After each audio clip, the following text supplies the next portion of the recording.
first one is called Writing You. She wanted to grab a hold of him and whisper into his sweat-flushed skin, "I think I wrote about you in another life, and I traced our lives into your flesh. Tales of seeing you on a packed subway car where the only person I let touch me was you, the stranger in the blue dress shirt with your cuffs undone and your sleeves rolled up only once, with 2 buttons slipped open to show barely anything, and you fiddled with the middle button, fingers plucking at it, worrying it like a loose tooth. I wrote this down so I could live it in another life, so I would have enough time to build up the courage to still your hand and kiss the pads of your fingers and tell you that I wanted you to come home to my summer sticky apartment so I could lick the salt from your body." She imagined he would say in response, "So that was your touch," I felt, in every deja vu moment, where the world you were in aligned with this one. And for a moment, the I from your other life and the me from this were one, and I was connected. I knew you then, and I know you now, and the salt of my body is yours.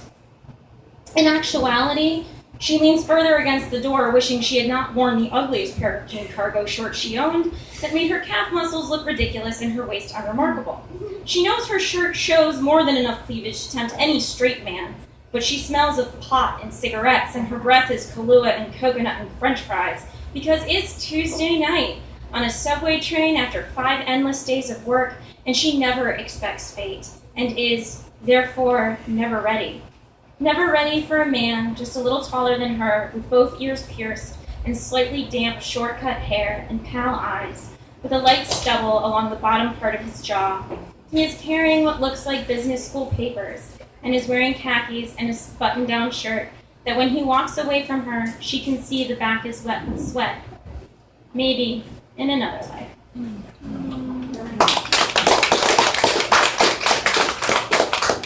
Second piece is called Bourbon and Cigarettes.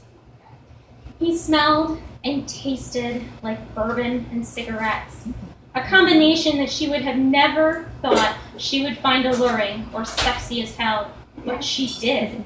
She wanted to inhale and imprint the scent in her lungs, just like she wanted to forever remember how beautiful the freckles on his shoulders looked, like an impressionist painter daubed them on personally. His blue-green eyes with their partial heterochromia near his pupils, she wanted to be that creep who lay in bed or sat across from him and drank in the nuances of his eyes. She hated how cool and at ease he looked in his sunglasses, smoking a cigarette, because it made her feel awkward and out of place in her Daisy Dukes and black t-shirt. He was smart and had a sharp memory and was talented and funny, and he had let her hold him down and call him baby. He had writhed under her and come hard against her hip, whispering, "Oh, fuck," like a plea, like a prayer, and she had pressed her cheek to his and told him it was okay and that she had him. She wanted to pull on his shirt and lay in his bed and stare up at him unblinkingly as he knelt above her and guided his dick to her mouth for her to lick the pre-cum from its tip. Every fantasy she had whispered in his ear, she wanted to simultaneously snatch it back and deny and fulfill every one of them. She had been an uncomplicated, maskless mess in front of him, saying everything that came to mind, uncensored to a point where she can't imagine him ever texting her back, even though he dropped her off at the subway with a kiss. She actually wants to tell him everything, because he knows what cisgendered means, teases her about the patriarchy, and will talk about masculinity unselfconsciously. He is not perfect, but she wants his cum rubbed into her skin, his scent woven into her clothes, and those blue-green eyes on her. She's willing to switch for him if he actually switches for her, and she likes how her head feels resting on his chest or stomach.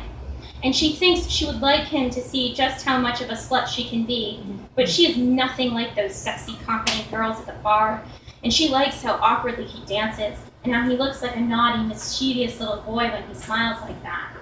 She's terrified, because she actually likes him, and now there is actually something at risk, something at stake. She wants to be able to sleep with him, to wake up to him, and to hold his hand. Most of all, she's scared it could all be real and reciprocated. And then what the hell does she do? Now there is something to lose. All right, this is the final piece. It's called Evil Genius Gynecologist. This is part of an ongoing series on my blog. It was like her first appointment all over again. Her mother holding her hand, Dr. Martens between her legs, and her feet were back up in the stirrups. Farley watched her gynecologist closely as the woman examined the painful, sore bump that had appeared down there. Farley couldn't understand how the fuck she got an STD when all she had been doing was masturbate. But she couldn't figure out what else the fucking thing could be, and if it was an STD, she was so throwing out that body pillow. It's just a small infection, a pustule, nothing to be worried about. They're quite common, Dr. Martin said as she prodded the small inflammation, and Farley hissed, "Wait, a pustule? Like a pimple? I have a pimple on my vagina?" Farley did not bother to try and cover up her outrage, and her voice might have gotten a little pitchy at the end. "It's on your labia," her gynecologist corrected her. "Because that's so much better." Farley draped her free arm over her eyes and slumped more onto the bed, groaning. "It's bad enough I got zits on my face, but now you're telling me I got them on my foot. Freaking labia too? Hi, I'm Farley, and I have labial pimples. That is so right." Ow! Farley jerked at the sudden pain. "Did you just pop it?" "Yes." Dr. Martins cleaned up the area, sitting back and taking off her gloves. "Keep the area clean and dry. Wear a pad for the rest of the day, because there might be some residual spotting." "You popped it without telling me first!" Farley's voice was bordering on squeaking. She was so indignant. "I didn't want you to tense up. That would make it hurt more," Dr. Martin said, disposing of her gloves and passing a pad to Farley. "You are an evil genius," Farley told her, equal parts reverent and horrified. "Thank you, Farley." So, not to plug myself, but I do have a blog. It's littlegentian.com if you want to hear more about Farley. Can you spell it, please? It's littlegentian.com, littlegentian.com. Thank you.